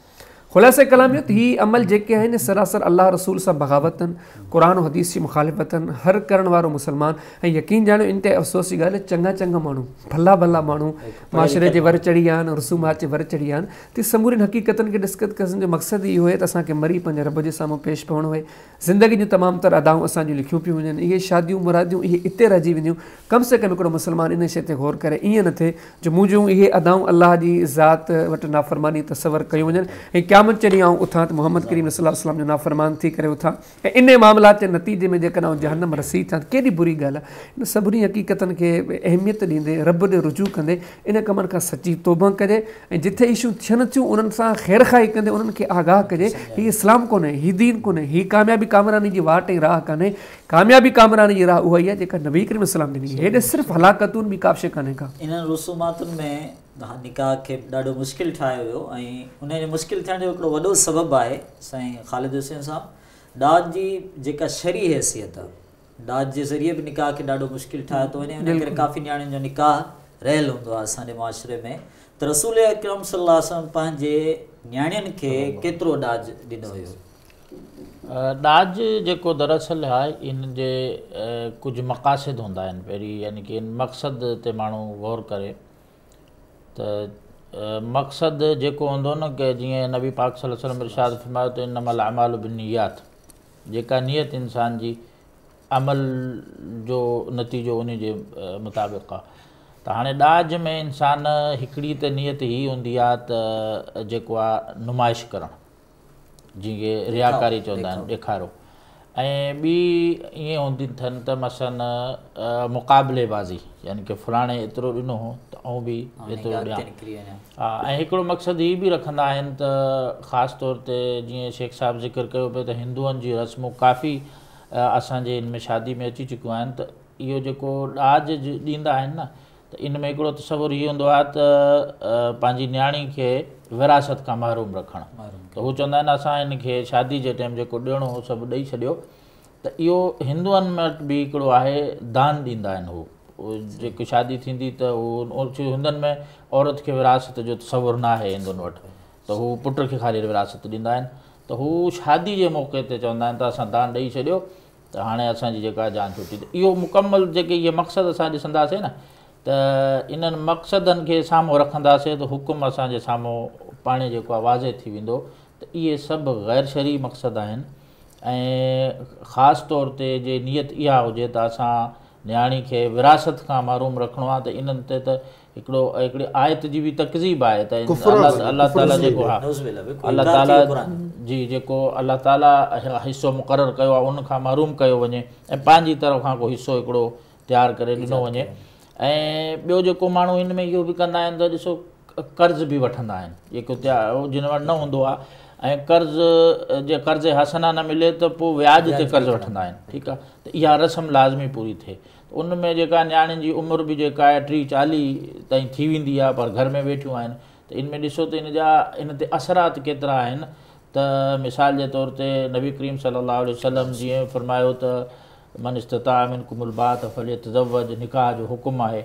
ऐं बाद रिवायतनि में निकाह में जल्दी जो बि जेका तरग़ीब ॾिनी वई आहे। त इहे सभु जेको ॾाज इस्लामी तसवुरु न आहे। हिन में हिकिड़ी ॻाल्हि अचे थी त चवंदा आहिनि त नबी करीम सल्लल्लाहु अलैहि वसल्लम सैयदा फातिमा रज़ियल्लाहु अन्हा खे जेको आहे उहो ॾिना हा, हिकिड़ो ॾाज ॾिनो हो। उन में हीअ ज़िक्र कंदा आहिनि त नबी पाक सल्लल्लाहु अलैहि वसल्लम हिकिड़ो चादर ॾिनी हुई। ऐं छो लफ़्ज़ हदीस में जहाज़हा जा अचनि था, त हाणे हू जहाज़हा खां जेको आहे सम्झंदा आहिनि जहेज़। त जहाज़ा जो जेको अरबी में माण्हू जेको मतिलबु आहे न, उहो आहे कंहिं शइ जी तयारी करणु। त हाणे हदीसनि में काफ़ी जॻह ते अचे थो त कुंवार खे जॾहिं घोट जे लाइ तयारु कंदा आहिनि त इनखे तजहीज़ चवंदा आहिनि। ठीकु आहे, त उहो जहाज़ खां मक़सदु इहो कढणु त इहो ॾाज मुराद आहे जेको असांजे माशरे में कल्चर में आहे, इहो बिल्कुलु ग़लति आहे। छो जो नबी करीम सल्लल्लाहु अलैहि वसल्लम जेको सैयदा फातिमा खे ॾिनो हो, त इहा बि हिकिड़ी जीअं कुंवार खे घोट जे लाइ तयारु कयो वेंदो आहे, उन में हिकिड़ो त विहाणो हुयो, हिकिड़ो कंबल हुयो, चादर हुई, ऐं हिकिड़ो जेको आहे उहो मशकीज़ो पाणी जे लाइ जेको आहे, इहे 3 शयूं हुयूं। ऐं इमाम नसाई इन ते जेको बाब जेको हिकिड़ी ॿी रिवायत आहे सैयदा सफ़िया रज़ियल्लाहु अन्हा जी ग़ालिबन आहे त जॾहिं नबी पाक सल्लल्लाहु अलैहि वसल्लम ख़ैबर जे सफ़र में वापसि अचनि पिया त उन्हनि सां निकाह थियो। त उन्हनि में आहे त जहाज़त हा उम्म सुलैम, त उम्म सुलैम उन्हनि खे नबी पाक सल्लल्लाहु अलैहि वसल्लम जे लाइ तयारु कयो हो। त उन जहाज़ जे जेको बाब इमाम नसाई ॿधो आहे त उन्हनि में इहो बिना अफ़िस सफ़र, बाबुल बिना अफ़िस सफ़र, त बिना जेको आहे उहो रुख़्सती जे लाइ उन्हनि खे तयारु कयो। त इन्हनि रिवायतनि में इहो ॾाज मुराद न आहे की यानी कि इंसानु सामान ॾिए। हा, अहले इल्म हिकिड़ी गुंजाइश हिन में रखी आहे त जे मक़सदु इंसान जो ही आहे त सिला रहमी करणु या को गिफ्ट हदिया वग़ैरह, हा हदिया वग़ैरह ॾियणु या ताउन करणु। मिसाल जे तौर ते ॾिठो त पंहिंजी धीउ खे पढ़ाए छॾियईं त ॾिठईं त हाणे जंहिंसां पढ़ायो आहे उहो ग़रीब माण्हू आहे, उन वटि कुझु न आहे। हिते बि सईदना अली रज़ी अल्लाह ताला अन्हु जो बि तयारी रसूल साईं कई न, रसूल करीम सल्लल्लाहु अलैहि वसल्लम जेको सामान ॾिनो बतौर ताउन जे ॾिनो सईदना अली खे। तोहफ़े हदीअ में बि साईं इहो ख़्यालु रखिजे त मिसाल जे तौर ते पंहिंजे पाण खे मजबूर करे, कर्ज़ वठी करे, लेट करे करे निकाह, यानी कि तोहफ़े हदीअ जो मतिलबु आहे त जेका अव्हां वटि इस्तिताअत आहे, गुंजाइश आहे। ऐं जे अव्हां लाज़मी न आहे त अव्हां निकाह खां पहिरीं ई ॾियो। अव्हां जेको आहे निकाह खां पोइ महीनो पोइ बि ॾेई सघो था। जे हिकदमि ॾियण जी कुझु गुंजाइश न आहे, ताउन जो मतिलबु हीअ आहे त अव्हां भले वक़्फ़े वक़्फ़े सां, यानी कि जीअं ज़रूरत हुजे ऐं ज़रूरत जो ख़्यालु कजे। यानी इहो न थिए हाणे असांजो ॾिठो आहे, असांजो जेको पंहिंजो मुशाहिदो आहे, अव्हां बि ॾिठो हूंदो त जेको बि असां ॾिठो आहे ॾाज आयो आहे त हू उन्हनि इस्तेमालु करण जी तौफ़ीक़ न उन्हनि खे थी आहे। घर नंढा हूंदा आहिनि, सामान रखण जी जाइ न आहे, त उहे कुर्सियूं सभु मेज़ूं टेबलूं सभु रखी बिल आख़िर जेको आहे उहे जेको आहे ख़तमु थी वेंदियूं आहिनि, उन्हनि जी लाइफ ख़तमु थी वेंदी आहे ऐं इंसानु उनखां फ़ाइदो न हासिलु करे सघे। जेको ख़तरनाक पहलू इहो आहे त जेको बि घोट वारा आहिनि जेके, उन्हनि जो घणो थोरो इहो ख़्यालु हूंदो आहे त अहिड़े घर में शादी कई वञे जिथां माल घणो मिले, पोइ रहम न कंदा आहिनि, कंहिं ते बि उन्हनि ते रहम न कंदा। असल में साईं बल्कि ईअं चऊं, बेहिसी चऊं या नक जी पकाई चऊं, कई मर्द बाक़ाइदे लिस्ट ठाहे ॾींदा आहिनि हीअ ॾाज खपे ऐं शादी खां हिकु ॿ ॾींहं अॻु में वञी करे उहो ॾाज ॾिसी ऐं काशे जेकॾहिं चेंज कराइणी हूंदी आहे त उहो चेंज बि कराए बाक़ाइदे फरमाइशी तौर ते ॾाज वरितो वञे थो। त असांजे दीन में जीअं साईं बि ॾसे थो इन शइ जो को सम्झो तसवुर ई कोन्हे को, तसवुर नाहे। ॿियो साईं मर्द जेको डिमांड करे न, इहो मर्द जी मर्दानगी जे ख़िलाफ़ आहे। अल्लाह ताला जेको क़ुर में ज़िक्र कयो आहे न कि अर्रिजालु क़वामून अलन निसा, के मर्द औरतुनि ते हाकिम आहिनि। हाकिम हुजण जी वजह इहो ॿुधाई बिमा अनफ़क़ू मिन अम्वालिहिम, ठीकु आहे। त इहो जेको मर्द ख़र्च करे थो उनजी कफ़ालत कनि था, इन जे लाइ इन्हनि खे हुक्मरानी जो हक़ आहे। त मतिलबु जे अव्हां सभु कुझु कुआन खां वठी खाइणो आहे त पोइ तव्हां मर्दानगी त मर्द त न रहियो न। पोइ तव्हांजी ॻाल्हि खे अॻिते वधायां त इहो मर्दानगी मसइलो कोन हूंदो आहे। मसइलो ईंदो आहे ससु ऐं घोट जी का भेण हूंदी आहे, वञी घोट जी माउ ऐं घोट जी का भेण आहे या ख़ानदान वारनि, उहे तमामु घणो ज़ोर ॾींदा आहिनि, रिश्तो करण बि उहे ईंदा आहिनि। पोइ जॾहिं अचण वञणु थींदो आहे त मुतालबात शुरू थींदा आहिनि, का शइ घटि आई त पोइ सॼी ज़िंदगी छोकिरी खे ताना ॾींदा। उहो छोकिरी जे ताननि जे करे हाणे इहो रिवाज़ थी वियो आहे त जंहिंखे पंहिंजी धीउ पढ़ाइणी आहे उहो पाण तयारी करे अॻु में सॼी ज़िंदगी जो सामान हुनखे ॾे। इहो साईं निकाह जे मक़ासिद जे ख़िलाफ़ आहे न। जेका बि अव्हां जो रिश्तो ताल्लुक़ क़ाइमु थींदो, निकाह खे कबो आहे हमेशगी जे लाइ त इहो बरक़रार रहे। त जे अव्हां उन में मक़सदु दुनियावी रखंदव त उहा दुनियावी जी ज़रूरत पूरी न थी त उन निकाह त पूरो कोन छेड़े ते न पुॼंदो न। पोइ कुंवार परेशान रहंदी, घोट परेशान रहंदो। मुवद्दा रहमा जेको क़ुर में ज़िक्र आहे, जअल बैनकुम मवद्दतम व रहमा, उहो मक़सदु हासिलु कोन थींदो। त जॾहिं मजबूर कंदव त दुनियावी मक़सदु कंहिं शइ में बि अची वेंदो आहे न, उनजो इंजाम सुठो न हूंदो आहे। बहरहाल बहर सूरत ही दीन कोन्हे, हिन सां दीन जो तालुक़ कोन्हे। अल्लाह खां डॼदे क़ुरान सुन्नत खे हर्फ़े आख़िर सम्झंदे हिन शइ खे ख़तमु कजे, ख़तमु करण में पंहिंजो किरदारु अदा करे। ज़िंदगी खे मुशक़त में विझण जे ज़ुल्म आहे, जबर आहे, ज़्यादती आहे, बिल्कुलु हर हिसाब सां। ऐं उन खां बाद असांजे मुआशिरे ॾी हिकिड़ी ख़तरनाक जेका शइ वक़्तु ॾींहों ॾींहुं काफ़ी वधंदी वञे पई, उहा आहे त वली खां बग़ैर निकाह करणु, लव मैरिज करणु, कोर्ट मैरिज करणु, घरां भॼी वञणु वालिदैन जी इजाज़त खां बग़ैर। शबीर साहब इन ते अव्हां रोशनी विझो त वली जी छा अहमियत आहे? हिन मसइले खे त अल्लाह पाक क़ुर हकीम में ई वॾो वाज़े करे छॾियो। सूरे बकरा में आयत नंबर 232 में अल्लाह ताला निकाह जो जेको मामिलो आहे सो वली ऐं सरपरस्त जे हवाले कयो, तुने जे रज़ामंदी सां ई निकाह थी सघे थो। मज़ीद वरी क़ुर हकीम जे मुफ़सिर नबी करीम सल्लल्लाहु अलैहि वसल्लम जे इन मामले खे अञा वधीक वाज़े ऐं क्लियर करे छॾियो आहे। हदीस किताब सुनन अबी दाऊद में किताब निकाह में बाबुन फिल वली में पाण खे फरमायो ला निकाह इल्ला बि वली आहिनि, त वली जे रज़ामंदे या वली जी सरपरस्ती। वली माना को बि ख़ानदान जो सरपरस्त मर्द, पीउ हुजे, पीउ नायत भाउ हुजे, हिकिड़ो भाउ नायत ॿियो हुजे, पर कंहिं सरपरस्त मर्द जो हुजणु हिन में ज़रूरी आहे। पाण फरमायो अगरि इहो न आहे ला निकाह इल्ला बि वली आहिनि, इन बिना निकाह थी कोन थो सघे। हाँ इहा जेका हदीस है कि अल्लामा सयूती रहमहुल्लाह सॼी मुतवातिरा रिवायात में शामिल करे तक़रीबन 8 असहाब खां हवालो ॾिनो त हिन हदीस के नबी सल्लल्लाहु अलैहि वसल्लम जन 8 सहाबा रिवायत कयो आहे ऐं बाज़ ॿियनि ते हिनखे अञा दीगर सहाबा किराम जो नालो खणी करे रिवायत कयो आहे। बहरहाल मुतवातिरा हदीस में नबी सल्लल्लाहु अलैहि वसल्लम जो फरमान है त सरपरस्त जे रज़ामंदी ऐं इजाज़त खां बग़ैर निकाह आई कोन्हे को। पर अगरि जेको अहिड़ो निकाह थिए थो जीअं कोर्ट मैरिज वग़ैरह जी हिकिड़ो रवाज आहे त हाणे इन जी फतवा जे सिलसिले में या इन जो हुकम छा आहे, हिन में मौलवियान किराम मुफ्तियान किराम खे चवण जो को ज़रूरत ई कोन्हे। नबी करीम सल्लल्लाहु अलैहि वसल्लम इन शइ जी वज़ाहत करे ॾी। हदीस किताब सुनन इब्न माजा में किताब निकाह में नबी वसल्लम ने फरमाया अय्युमा इमरातिन नकहत बिगैर इज़्नि वलिहा फनिकाहुहा बातिलुन फनिकाहुहा बातिलुन फनिकाहुहा बातिलुन। त नबी सल्लल्लाहु अलैहि वसल्लम ने 3 मरतबा फरमायो अहिड़े क़िस्म जो निकाह पाण खे सिंधी में न तशरीह ईअं कयूं कोर्ट मैरिज पाण फरमायो इहो निकाह बातिल आहे, इहो निकाह बातिल आहे, इहो निकाह बातिल आहे। त समूरे दलाइल जो ख़ुलासो इहो ई आहे त अल्लाह जी शरीयत में दीन इस्लाम में क़ुरान सुन्नत जी तालीम में उन निकाह जी का हैसियत कान्हे जेको वली खां बग़ैर हुजे। अगरि कयो थो वञे उन बुनियाद ते जेके तालुकात आहिनि ऐं सरासर हराम आहिनि जेसीं देरि क़ाइमु रहंदा सिर्फ़ु गुनाह ई गुनाह आहिनि अल्लाह ताला। वरी वॾे जी ॾुख जी ॻाल्हि आहे त असां जंहिं ख़िते में रहूं था असां वटि कई अहिड़ा मसइला आहिनि जेके क़ुरान सुन्नत जे तनाज़ुर जे बजाए मसलकी ऐं फ़िरका वारियत जे तनाज़ुर में उन्हनि खे ॾिठो थो वञे त बाबा फ़िलाणो चवे थो बाबा फ़िलाणे जी फ़तवा आहे, जॾहिं त नबी करीम सल्लल्लाहु अलैहि वसल्लम जन जी तालीम जे हूंदे कंहिं ॿिए खां फ़तवा पुछण वठण जी कहिड़ी ज़रूरत आहे। सरीह अल्फाज़ त नबी सल्लल्लाहु अलैहि वसल्लम ने फरमायो वली बग़ैर निकाह आई कोन्हे, कोई गुंजाइश ई कान्हे, अगरि थियो त इहो बातिल आहे। त क़ुरान सुन्नत जी रोशनी में सम्झो त वली जो रज़ामंदो ई हिकिड़ी बुनियादी शइ आहे। बल्कि ॾिठो वञे त इन में वालिदैन जी तमामु वॾी तज़लील आहे। नियाणी खे निभाइनि था, संभालिनि था ऐं पूरी ज़िंदगी हुनजी परवरिश कनि था, उन्हनि जी इजाज़त खां बग़ैर हू ईअं ई निकिरी वञे त हिकिड़े ख़ानदान जे लाइ वॾी ज़िलत जो ऐं तमामु वॾी रुसवाई जो बाहिस आहे जेको सॼा मीडिया ते हले थो। अगरि चइजे त साईं वली खां बग़ैर निकाह जो मसइलो जेको आहे न आम मसइलो न आहे, बल्कि इहो सभिनी खां पहिरियों दरवाज़ो आहे छोकिरियुनि जो भॼण जो, घर मां इज़त तातार करण जो। दीन असांखे हिफ़ाज़त छा जी थो ॾिए, जान जी, माल जी, इज़त आबरू जी हिफ़ाज़त जो ज़ामिन दीन आहे। ऐं उन में असांखे ॿुधायो वियो आहे त बाबा निकाह जेका वली जे बग़ैर न थींदो। पहिरियों बाब इहो आहे।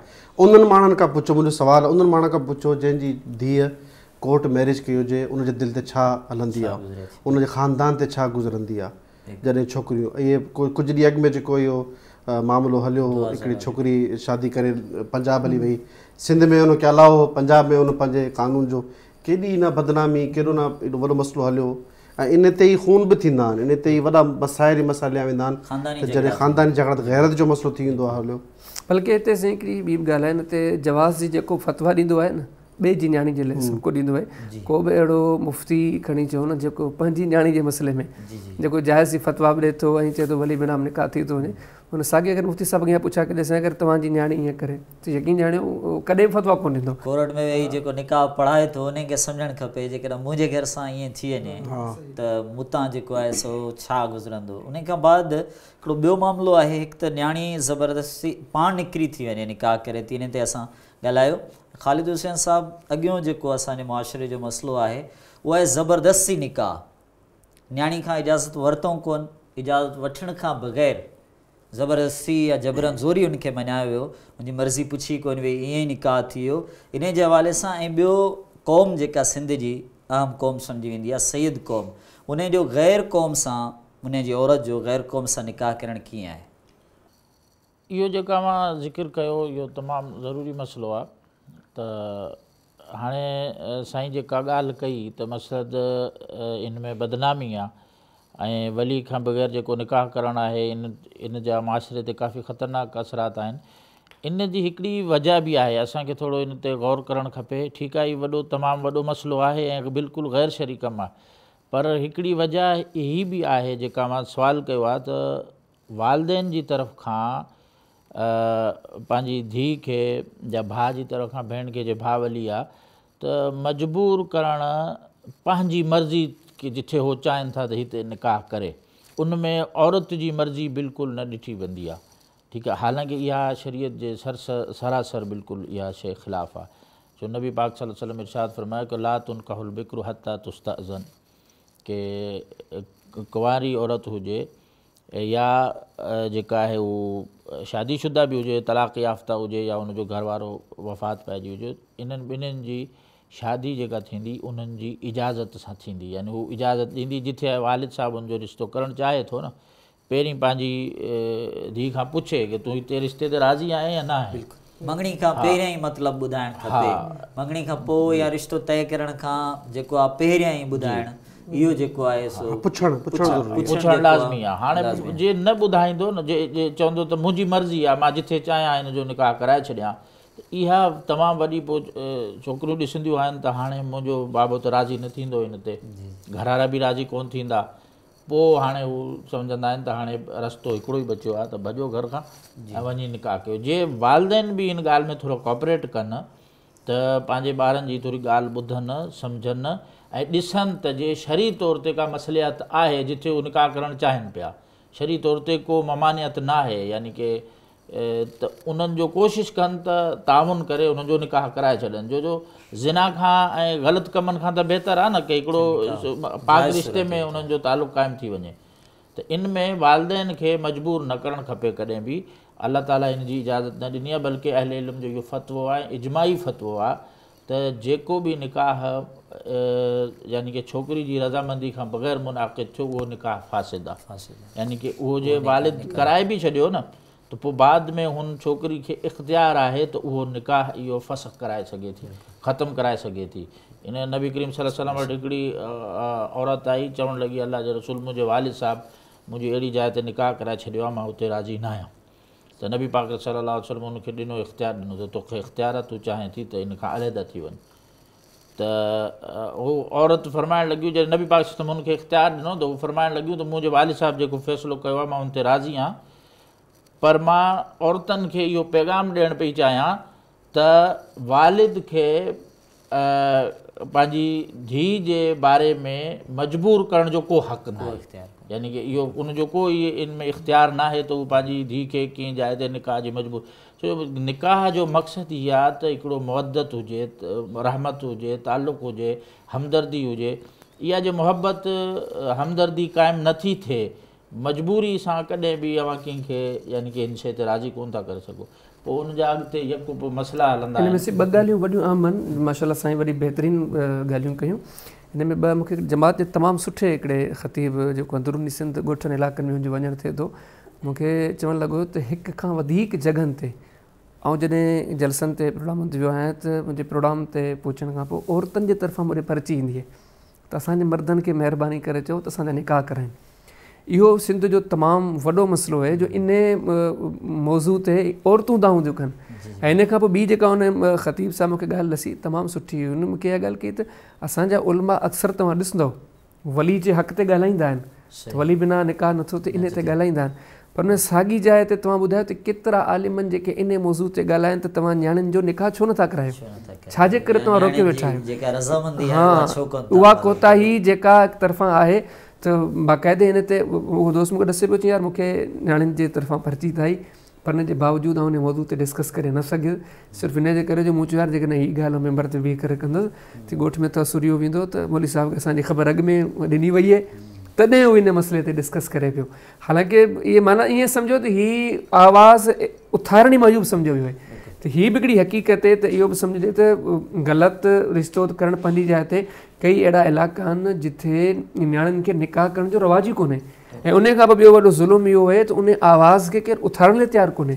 त इहे शयूं जेके असबाब कंहिं बि को बि जुर्म थींदो आहे माशरे में उनजो को सबबु हूंदो आहे, जंहिंजे लाइ शरीयत उन्हनि असबाबनि ते बि जेको आहे उनजो इलाजु कयो आहे त इहे असबाब ई न पैदा थियनि त औरत जेका आहे उहा नियाणी जेका घर मां भॼी सघे, यानी कि अहिड़ा असबाब पैदा थियण ई न ॾियनि। माउ पीउ खे इहो ज़रूरत आहे त उहो जेको आहे इन हद ताईं ॻाल्हि अचण खां पहिरीं जेको आहे उन्हनि जो निकाह करे छॾनि ऐं रज़ामंदी उन्हनि जी रज़ामंदी पुछनि, जो हीअ जाइ हिकिड़ी जाइ ते हू राज़ी न आहिनि त उन्हनि जो ॿियो को रिश्तो ॾिसनि मुनासिबु जेको आहे। ऐं ॿियो जेको मां सुवालु कयो ॿियो हिसो इहो त शहीद जो जेको निकाह आहे ग़ैर सईद सां, त शरी तौर ते ॾिसो त नबी करीम सल्लल्लाहु अलैहि वसल्लम जी हदीस आहे, पाण फरमायो त मन अताकुम तर्ज़ौना दीनहु व ख़ुलुक़हु फज़व्विजूहु, कि जेको माण्हू वटि अचे अमां हुनजे दीन खां मुतमइन आहियो उनजे अख़लाक़ खां मुतमइन आहियो त उन सां पंहिंजी जेको आहे जेके ज़ेर विलायत औरत आहे उनजी अव्हां निकाह कराए छॾियो। ऐं बाज़ रिवायतुनि में इहो थियो जे ईअं न कंदव त ज़मीन ते फितनो ऐं फ़साद थींदो। त हाणे सभ खां पहिरीं जो बुनियादी रिश्तो ऐं तालुक़ात उहो दीन जो तालुक़ आहे। बाक़ी इहे माण्हुनि जा पंहिंजा हिकिड़े क़ाइदा ज़ाब्ता ठाहिया आहिनि त हिकिड़ी बिरादरी जो ॿी बिरादरी सां या सैयद जो गैर सैयद सां। हाणे ॾिसो त नबी पाक सल्लल्लाहु अलैहि वसल्लम सैयदा ज़ैनब बिन्त जहश ग़ालिबन आहे त उन्हनि जो ज़ैद बिन हारिसा सां निकाह करायो। जी हाणे ज़ैनब बिन्त जहश ही क़ुरैशी आहिनि ऐं जेको ज़ैद बिन हारिसा आहिनि इहो आज़ादु करदा ग़ुलाम नबी पाक सल्लल्लाहु अलैहि वसल्लम जा ग़ुलाम हुया। इन तरह फ़ातिमा बिन्त क़ैस औरत आहे, उन्हनि जो जेको निकाह नबी पाक सल्लल्लाहु अलैहि वसल्लम उन्हनि खे उसामा बिन ज़ैद सां करायो। उसामा बिन ज़ैद यानी कि ग़ुलाम जा पुट आहिनि। ठीकु आहे। त हाणे नबी पाक सल्लल्लाहु अलैहि वसल्लम जॾहिं हिकिड़ी क़ुरैशी सैयदादी जो निकाह जेको आहे हिकिड़े ग़ुलाम सां कराए सघनि था त बाक़ी जेको ग़ुलाम न आहे, आज़ादु आहे, मुस्लमान आहे, ईमानदार आहे त उनमें तो निकाह करणु उहो त बिल औला जाइज़ आहे। ठीकु, उनमें को हर्ज जी ॻाल्हि न आहे। शर्त त अब्दुर्रहमान बिन औफ़ रज़ी अल्लाह अन्हु जी जेका भेण हुई अब्दुर्रहमान बिन औफ़ क़ुरैशी आहिनि, उन्हनि जी जेको बिलाल रज़ी अल्लाह अन्हु जे निकाह में हुई त बिलाल रज़ी अल्लाह अन्हु जेके आहिनि उहे जेको आहे उहे बि ग़ुलाम हुया, पहिरीं पोइ आज़ादु थिया। साईं हिन मसइले खे थोरो मज़ीद डिस्कस कयूं त असां वटि जेके सैयद आहिनि, कुझु सैयद ओरिजिनली बि सैयद आहिनि, कुझु सैयद आहिनि बि कोन, पंहिंजे नाले सां गॾु सैयद। उन्हनि जो साईं अक़ीदो आहे त असां सैयद आहियूं, असां उम्मतियुनि सां निकाह नथा करे सघूं। असांजी मायुनि जो, असांजी धीअनि जो, भेणनि जो निकाह कंहिं उम्मती सां कोन थो थिए। पाण खे पाण बि उम्मती आहिनि, पाण बि उम्मती आहिनि, पंहिंजे पाण खे सैयद। ऐं ॿियो जो कलीमो यूज़ थींदो आहे पाक, उहो चवंदा आहिनि त असांजी नियाणियूं पाक आहिनि, तव्हां पाक आहियो, तव्हांजो निकाह ॿाहिरि नथो थी सघे या तव्हांजी शादी नथी थी सघे। पाण उहो ॿ टे शादियूं बि कंदा, अलाह माफ़ करे कुझ जा त ग़लति मामलात बि हूंदा, पर पंहिंजी घर जी धीअरनि खे, भेणनि खे उन ते पाबंदी हूंदी, तव्हां पाक आहियो, पाक पाक करे उनखे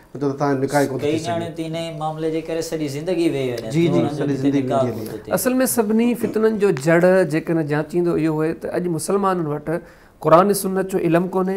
जे इल्मु आहे त उनजी हैसियत कान रही आहे। जेकॾहिं इन तमामु तर मामलात खे क़ुरान सुन्नत जे तनाज़ुर में जेकॾहिं ॾिसिजे त इन समूरी गुफ़्तगू जो ख़ुलासो त इन में का मुमानियत कान्हे का। हाणे अगरि कोई इन में मुमानियत मढ़े थो, उनखे चवंदासीं आयत पेश कयो, का हदीस पेश कयो। साहिब शरीयत जॾहिं इन ते मुमानियत कान्हे मढ़ी ऐं हिन ख़ल्क़ पूरी जेको ख़ालिक़ आहे रब्बुल आलमीन जॾहिं उन मुमानियत कान्हे मढ़ी त हाणे ॿियो केरु जो उन जी मुमानियत खे शरीयत सम्झंदे। त समूरियुनि ॻाल्हियुनि जो ख़ुलासो इल्म खां दूरी ऐं जहालत ई आहे। हिते इहो पहलू बि आहे न साईं, हलाल खे हराम करणु या हराम खे हलाल करणु, इहो कीअं आहे? पोइ हिकिड़ी शइ अलाह ताला हलाल कई आहे न साईं, रसूल करीम सल्लल्लाहु अलैहि वसल्लम जे फ़इल सां, उसवे हसन सां बि इहा शइ हलाल आहे। यानी मक़सदु केरु अगरि इहो सम्झे थो त मसलन निकाह करणु सईद जो गैर सईद सां हराम आहे, कंहिं आलिम जो इहो फतवो न आहे कि मक़सदु के सैयद जो गैर सैयद सां न, इहे पाण साईं आलिम जो न बुझे अवाम ज़हन रखे थी। कैसे बिल्कुल किताब लिखिया आहिनि, इल्म में आहे, बिल्कुल किताब लिखिया आहिनि इन टॉपिक ते त ही शइ हराम आहे।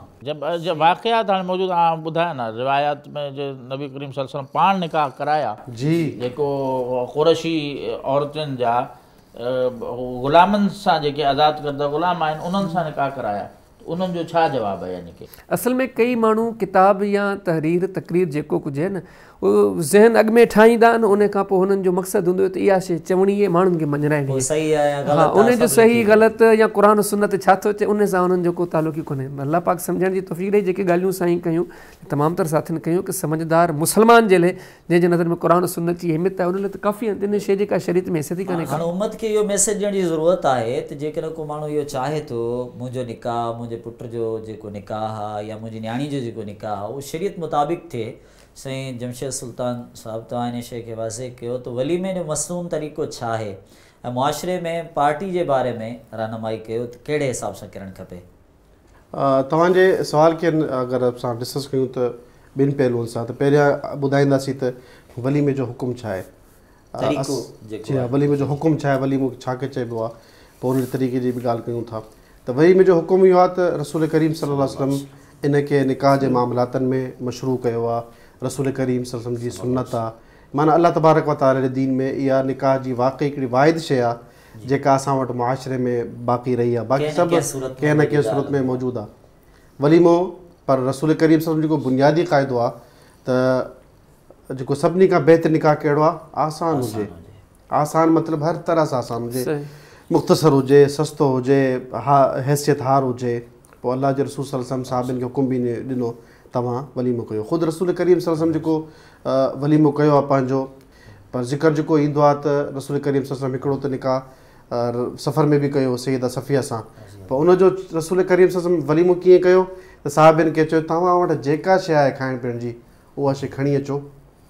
पोइ केरु कतल खणी आयो खजूर, केरु खणी आयो पनीर, केरु खणी आयो पंहिंजो जौ, इन सभिनी खे मिलाए हिकिड़ी चूरी या हिकिड़ो खाधो तयारु कयो वियो।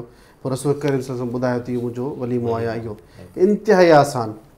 रसूल करीम सल्लल्लाहु अलैहि वसल्लम जे साहबी हिकिड़े शादी कई, जीअं अब्दुर्रहमान बिन औफ जो तव्हां नालो वरितो, उहे आया त उनजे हथ में निशान हुयो ज़ाफ़रान जो ख़ुशबू जो कपिड़नि ते। पोइ अलाह जे रसूल पुछियो छा आहे, चयईं त मूं शादी कई आहे। पोइ रसूल करीम सल्लल्लाहु अलैहि वसल्लम फरमाया त औलिम वलो बिशातिन, तूं पंहिंजो वलीमो कर। त वलीमो हिकिड़ी ख़बर आहे, हिकिड़ी ख़ुशी जी ॻाल्हि आहे। जीअं अलाह जे रसूल अक़ीक़ो को पुट ॼमे या का धीउ ॼमे, उनजी ख़ुशीअ में खाधो खाराइणु गोश्त जी सूरत में, इहा हिकिड़ी सुनत रसूल करीम सल्लल्लाहु अलैहि वसल्लम जी आहे। ईअं वलीमो बि आहे त निकाह में अलाह तबारक व तआला हिकिड़ो जीवन साथी ॾिनो आहे, हिकिड़ो ख़ानदान नओं ॾिनो आहे, शुक्राने जे तौर ते उनजो माण्हुनि खे खाधो बि खारायो वञे ऐं माण्हुनि जे अंदरि इनजो ऐलान बि करणु मक़सदु आहे त असां निकाह कई जेका नई माई या नई का साथी मूं सां गॾु आहे रहे थी, इहो को पाक रिश्तो आहे जंहिंजो असां खुलेआम इज़हार कयूं पिया वलीमे जे तौर ते। त इहो वलीमो असां वटि जो मुआशरे में त हाणे इन जी सूरतूं तब्दील थींदियूं थियूं वञनि, तमामु घणनि में ख़र्चनि, तमामु घणा हिन में जेके आहिनि। हिकिड़ो त छोकिरियुनि जे मथां ॾाज जो मुसीबत आहे ऐं छोकिरे जे मथां इन वलीमे खे मुश्किल ठाहे छॾियो आहे।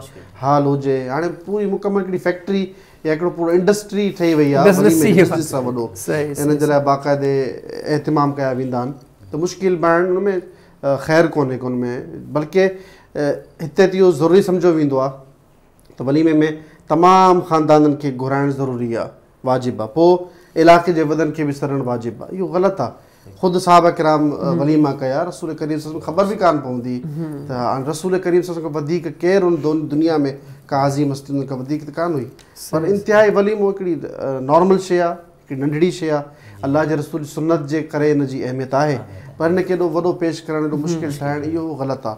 ॿियो जेको पार्टी जे हवाले सां, पार्टी छा हूंदी आहे त बसि इन में वलीमे जे बारे में जेको कोशिशि माण्हू कीअं कंदा आहिनि त मक़सदु जेके अमीर माण्हू आहिनि उन्हनि खे दावत ॾियनि, बाक़ी जेको ग़रीबनि खे जेको आहे उहो एहतमाम कोन कंदा आहिनि, दावत ई कोन ॾींदा आहिनि। हा, त नबी पाक सल्लल्लाहु अलैहि वसल्लम इनखे शर ताम चयो आहे, इहो तमामु बुरो तरीन खाधो आहे जंहिंमें अमीरनि खे घुरायो वञे ऐं ग़रीबनि खे जेको आहे, हालांकि ॾिसो त ग़रीबनि खे इहे ई 2-3 मौक़ा हूंदा आहिनि, या ईद थी वई, रमज़ान थी वियो, या इहे शादी निकाह थी विया, त उहो सुठो खाधो खाए सघनि। इन में लाज़मी तौर ते इहो शिरकत कनि। ऐं शादी हालनि जी बि को ज़रूरत न आहे, पंहिंजे उन्हनि खे माइटनि खे जेके क़रीबी आहिनि या दोस्त आहिनि उन्हनि खे छॾे करे माण्हू घर में बि खाधो खाराए सघे। ॿी वॾी अहम ॻाल्हि तव्हांखे ॾिसां, ख़ासि तौर ते असीं जेके आहियूं असीं सिंधी क़ौम, असां वटि अॼु इहे कम दीन त रहिया ई न आहिनि। पहिरीं ॻाल्हि तव्हां ॾिसो, चाहे उहो वलीमो हुजे, चाहे हिकु शादी जी ॿी तक़रीब हुजे, असीं हींअर उन रस्ते ते पिया हलूं जो ही दीनी कमु असां वटि ख़ालिसतन ॾेखा दुनियादारी, फ़ख़्र, इहे शयुनि जा रंग अख़्तियार करे वञनि। वॾो ज़ुल्म आहे अलाह जे दीन खे असीं अहिड़े कहिड़े पासे वठी पिया वञूं, दीन पंहिंजी आहे क़ाइमु, असीं पंहिंजो पाण खे तबाही ॾे वठी पिया वञूं। ऐं ॿी हिते हिकिड़ी तव्हांखे वॾी अहम ॻाल्हि ॾिसां, असांजे सिंध में जेको वॾो बेदीनी चइजे, बेअमली चइजे, या दीन खां दूरी चइजे, क़ुरान सुन्नत जी नाक़दरदानी चइजे। हाणे वलीमो सुन्नत आहे ऐं हुकम आहे, औलिम वलो बिशात, पर तव्हां ॾिसो त वलीमे जो मसनून रवाज असांजे मुल्क में कोन्हे। अक़ीक़े जो हुकम आहे, हर ॿार अक़ीक़े सां गिरवी अक़ीक़ो तव्हां कयो। तव्हां सिंध में ॾिसो अक़ीक़ो कोन्हे, दीन जे वलीमे खे मसनून करार ॾिनो असां वटि कोन्हे, अक़ीक़ो मसनून असांजी सिंध में कोन्हे। उन जे अंदरि रस्मूं तव्हां ॾिसो, छठियूं ॾिसो, टीजा ॾिसो, चालीहा ॾिसो, 12 ॾिसो, हिन सभिनी शयुनि जी जेकॾहिं को डॉक्टर हूंदो आहे न कि मर्ज़ जी जड़ वञी पकड़ींदो आहे, असांजे कॾहिं मसइले जी जड़ वञी पकड़ियूं था त बुनियादी तौर ते असां मुस्लमाननि जे नज़र में ख़ासि तौर ते अहले सिंध क़ुरान सुन्नत जो क़दुरु ख़तमु थी चुको आहे, क़ुरान सुन्नत जी अहमियत कान रही आहे। नबी करीम सल्लल्लाहु अलैहि वसल्लम जंहिंजे उसवा हसना खे असां उहा अहमियत कोन था ॾियूं। इहे सभु ॻाल्हियूं जेके असीं ज़िकिर कयूं पिया, इन्हनि जो बुनियादी दरस या हीअ जेका तक़रीब न ॾिनी आहे, इन जो ख़ुलासो इहो ई आहे त असीं अलाह ॾे मोटूं, अलाह जे रसूल ॾे मोटूं, क़ुरान सुन्नत ॾे मोटूं, पंहिंजे अमलनि खे क़ुरान सुन्नत जे मुताबिक़ बणायूं। इन में को शरीयत ते थोरो कोन्हे, अलाह ते थोरो कोन्हे। जे मामलात असांजा सिधा थींदा त असांजी आक़िबत ठही पवंदी। जे हिननि तमामु तर हक़ाइक़ खे को माण्हू ॿुधी अणॿुधी थो करे, शरीयत ते को फ़र्क़ु कोन पवंदो, बल्कि उन जी पंहिंजी आक़िबत बर्बाद थींदी। वरी हिन ते मथां ज़ुल्म इहो आहे त अक्सर माण्हू सिंध में ख़ुशूसी तौर ते मूं ॾिठो आहे त वलीमो न कंदा आहिनि, पार्टी कंदा आहिनि। पार्टी जो मतिलबु इहो आहे त वली में निकाह खां अॻु में ई महिमाननि खे दावत ॾेई ऐं खाधो तो खाराए मोकिले छॾींदा आहिनि, तरतीब उबतड़ करे छॾी। निकाह खां अॻु में दावत बाक़ाइदे पूरो ख़र्चो कंदा आहिनि। छा निकाह खां पोइ को कुझु बि न, बल्कि काफ़ी माण्हू हिनखे गार बि ॾींदा आहिनि। गार ॾेई जेको ज़िक्र कंदा आहिनि त हीउ जेको ख़राबु खाधो आहे तव्हां असांखे खारायो पिया, काफ़ी मायूब पोइ खाधे खे। निकाह कॾहिं थींदो ई न आहे, अॻु में महिमान ईंदा आहिनि, सॼे शहर में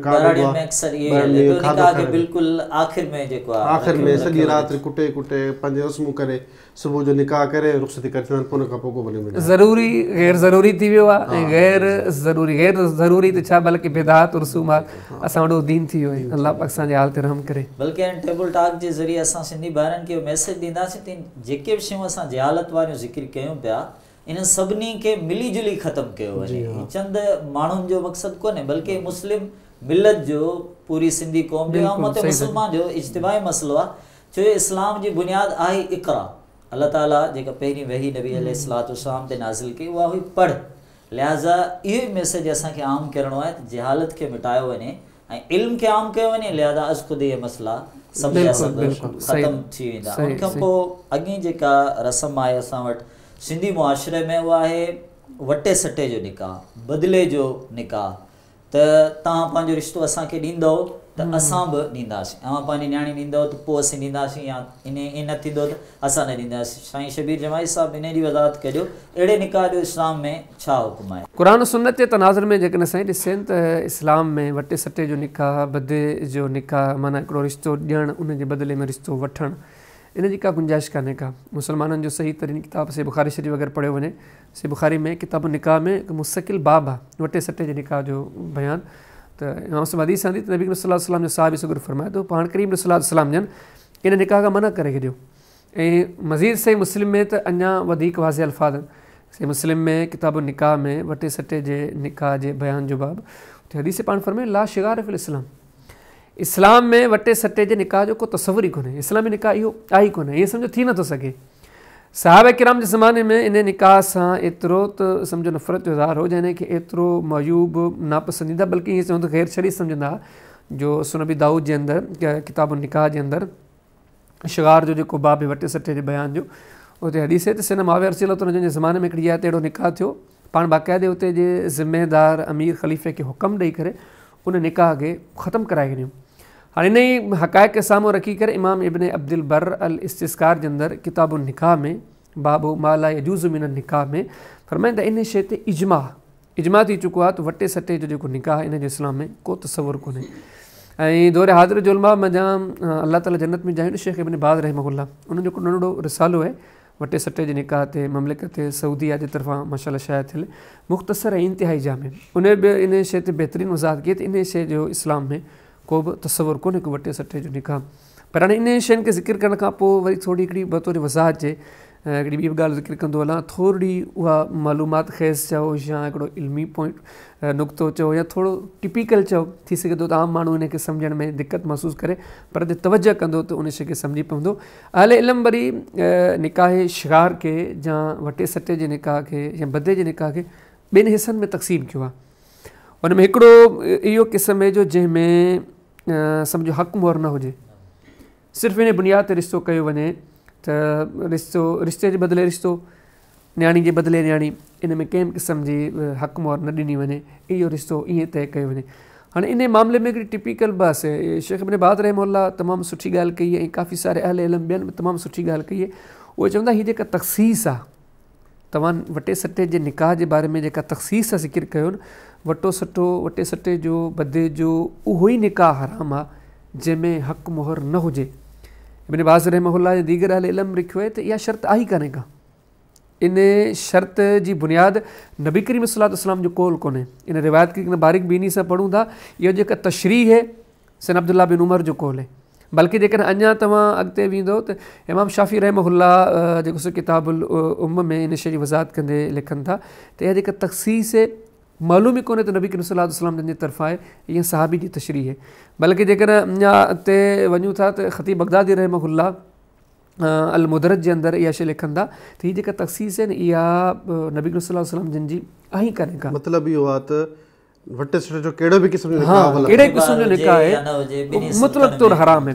पर वरी बि इन समूरे हक़ाइक़ खे साम्हूं रखी करे बाज़ उलमा इंतिहाई, छो जो अहले इल्म जेके न अल्लाह पाक क़ुरान हकीम में सूर फातिर जी आयत नंबर ग़ालिबन 48 में जेको फ़रमान है इन्नमा यख्शल्लाह मिन इबादिहिल उलमा, इल्म वारा अल्लाह जी ज़ात खां डिॼनि था जिन जे दिलनि में हक़ीक़ी तौर ते इल्म आहे त उन वटि हिकिड़ी ख़शियत इलाही आहे। पर उन्हनि वरी बि इन अल्फाज़ खे बिल्कुलु रद्द करणु मुनासिब कोन सम्झो। उन्हनि हिकिड़ी अहिड़ी राह अख़्तियार कई जो क़ुरान सुन्नत जे तमामु तर दलाइल ते अमल थी वञे। उन्हनि चवण जो मक़सदु आहे त निकाह वटे सटे जो उहो निकाह जंहिंमें हक़ मोहर कान्हे, सिर्फ़ु रिश्ते जे बदिले रिश्तो हुए, न्याणी जे बदिले न्याणी आहे, इन जो हराम हुजणु त बिल इत्तिफ़ाक़ आहे, इहो त रिश्तो बिल्कुलु हराम आहे। पर इन जे बजाए वरी उहो रिश्तो जंहिंमें हक़ मोहर ॾिनी वञे थी त को माण्हू चए थो बाबा असां वटि जदीद दौर में जेको वटे सटे जो निकाह आहिनि उहो पुराणे अंदाज़ में कोन्हे, असां वटि हक़ मोहर ॾिनी वञे थी त बाज़ अहल इल्म चवनि था त इहो बि नामुनासिब आहे, छो त इन जी मुशाबियत बि उन ई निकाह सां आहे। ऐं ॿी जेको बुनियादी हुननि शइ तलाश कई आहिनि त हर दीन जे अंदरि उहो मामिलो हराम आहे जंहिंमें नुक़सानु हुजे या नुक़सान जो ख़दशो हुजे। हिन वक़्तु जेको सी वटे सटे जो निकाह आहिनि उन में तव्हां ॾिसो सिर्फ़ु नुक़सान ई नुक़सान आहे। कई अहिड़ा रिश्ता असां टुटंदे ॾिसूं था, बिगड़ंदे ॾिसूं था। मिसाल जे तौर ते हुन न्याणी हिन खे ॾिनी, हिन न्याणी हिन खे ॾिनी, बाद में वञी ॾिसूं था उहो रिश्तो टुटी वियो, चवंदा आहिनि बाबा हिन न्याणी खे बि तलाक ॾिनो वञे। बाबा हिन खे तलाक छो ॾिनो वञे जो हिन जे बदिले में जेको फिलाणो रिश्तो वरितो वियो आहे न उन सां इंसाफ़ु कोन्हे। बाबा उन सां इंसाफ़ु न हिन जो कहिड़ो ॾोह आहे। हाणे हिन खे तलाक ॾिनो पियो वञे बिना कंहिं वजह जे, सिर्फ़ु इन बुनियाद ते करे जो ही बदे जो रिश्तो आहे। त ख़ुलासे कलाम इहो त बदे जो रिश्तो, वटे सटे जो रिश्तो, इहो जेकॾहिं हक़ मोहर कोन्हे हिन जे विच में पोइ त बिल ओला हराम आहे, बिल इत्तिफ़ाक़ हराम आहे।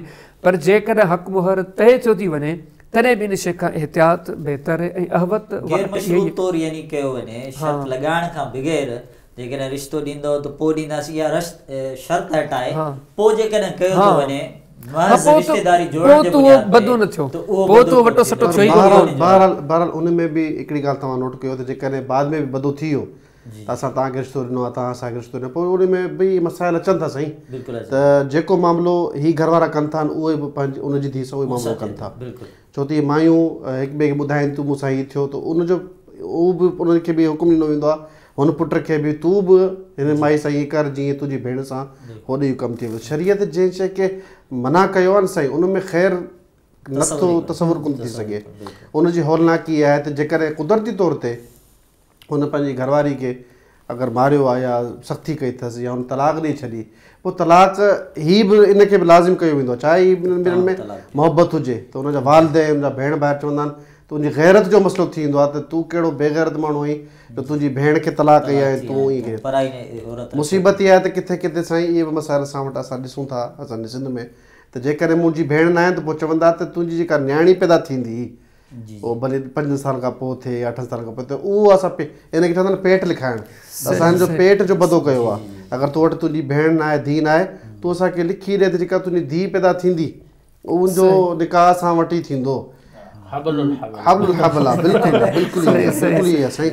इहो बसि मक़सदु इहो आहे त अलाह जे दीन ते हिनखे ईमान कोन्हे माण्हुनि खे। इहे चवंदा आहिनि त जेसीं ताईं इन जी न्याणीअ जा वार मुंहिंजे हथ में न हूंदा तेसि ताईं मुंहिंजी न्याणी ख़ुशकान रहंदी। यानी बदएतमादी ऐं इंतिक़ाम जो जज़्बो पंहिंजे ख़ानदान में पोइ मुवद्दा ऐं रहमत किथां आहे। बहरहाल हर एतबार सां इन शइ खां बचणु खपे। इन जे वेझो वेंदो ख़तरात ख़दशात शरीयत जी नाफ़रमानी जो हिकिड़ो सम्झो गस खुले थो, इन खां बचण ई बहितर आहे। ज़ुल्म जो रस्तो खुले थो।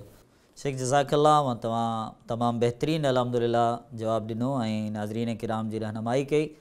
नाज़रीन किराम, अल्हम्दुलिल्लाह असांजी हिन महफ़िल जो हिकिड़ो हिसो पंहिंजे इख़्तिताम ताईं पहुतो आहे जंहिंजो ख़ुलासो इहो आहे त निकाह इस्लाम जो अहिड़ो अज़ीम फ़रीज़ो आहे जंहिंजी मुकमल रहनुमाई क़ुरान ऐं हदीस में मौजूदु आहे। लिहाज़ा असां तमामु सिंधी क़ौम खे मैसेज ॾियूं था रसूमात खां इज्तनाब कयो वञे, पंहिंजी तहज़ीबी या तारीख़ी रिवायात जो सहारो वठी उन्हनि खां इज्तनाब कयो वञे।